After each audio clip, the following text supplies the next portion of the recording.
हेडलाईनचे प्रस्तुत करता घरकुल मसाले, दे रोजच्या जेवणाला मायेची चव घरकुल मसाले।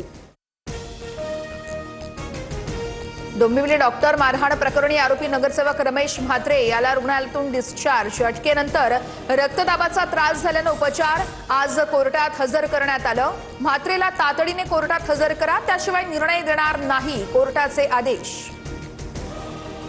कल्याणमध्ये डॉक्टरांवरील हल्ल्यानंतर EMKAY एजन्सी आक्रमक। डॉक्टरांना सुरक्षा मिळाल्याशिवाय काम करणार नाही, एजन्सीचा इशारा।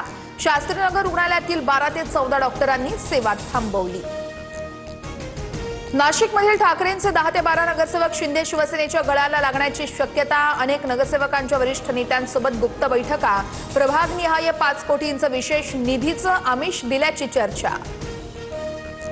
शिंदेच्या शिवसेनेतच रस्सीखेच सुरू आहे। बहुमत असताना नगरसेवक फोडण्याचं कारण काय आहे? ठाकरेंचे नगरसेवक केशव कोरजेंचा सवाल।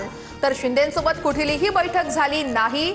विकास निधी संदर्भात बैठकीसाठी आयुक्तांनी 4 तास बसवून ठेवलं, कोरजेंचं स्पष्टीकरण। 2 दिवसात 2 मोठ्या भेटी झाल्यानं मवियामध्ये काय चाललंय असा सवाल उपस्थित। शरद पवार आणि एकनाथ शिंदेंच्या भेटीनंतर ठाकरे सेनेच्या 3 आमदारांसह किशोरी पेडणेकरांनी मुख्यमंत्री फडणवीसांसोबत भेट घेतली। शेतकरी कर्जमाफी आधी सरकारनं केंद्राकडे आयकर संदर्भात डेटा मागवला। केंद्राचा डेटा आल्यावरती उपाययोजना केली जाणार। कर्जमाफीबाबत कोणतीही दिरंगाई होणार नाही, सरकारची माहिती। मुख्यमंत्री आज सभागृहामध्ये उत्तर देणार।